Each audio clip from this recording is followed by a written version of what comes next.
Ang tagalupa na viral ang mukha. Bip bip bip bip bip. Bumibip bip bip bip bip bip bip bip bip bip bip na ba? Ang lahat. Martian. Enrico Pañero. Bip bip bip bip bip. Bip bip bip bip bip bip bip. Bip bip bip bip bip. Bip bip bip bip bip. Tikilaok! Tikilaok! Ito na ang 101.1 Yes FM Balitang Ivana Alawi may attitude problem daw sa set ng Batang Quiapo. Hindi yan totoo! Hindi yan totoo!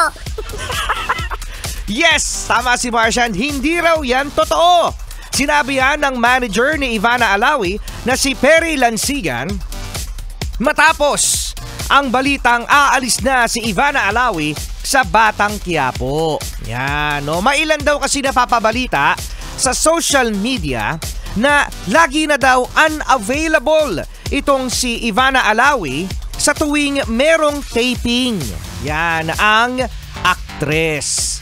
No, dahil daw ito mga yes friend sa may mga usap-usapan din na hindi daw masyadong nakikipag-usap si Ivana Alawi sa ilang mga staff at mga aktor at aktres ng nasabing teleserye.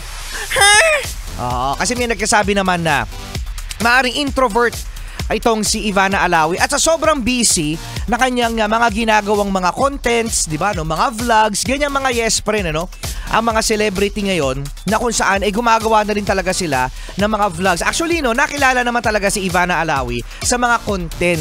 Yes, oo, sa mga vlogs bago siya naging actress. At talaga nga namang hinahinga. Tayo mo yan, Enrico Pañero! Si Ivana Alawi kasi. Ganda-ganda kasi. Nabubulol tuloy ako. Di ba? Kahanga-hanga naman kasi talaga.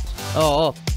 Ang galing ni Ivana sa pag-arte. Di ba mga yes friend, sa mga nakapanood ng Batang Quiapo, magaling talagang umarte. At natural, itong si Ivana pagdating talaga sa artihan, sa mapa-comedy, kaya naman drama, kaya naman patok na patok, ngayon mga yes friend, dahil nga sa aalis nito si Ivana Alawi, dahil sa masyado ng hectic ang kanyang schedule at ang taping mga yes friend, kapag kasi ikaw ay gumawa ng isang teleserye, grabe ang puyatan dyan.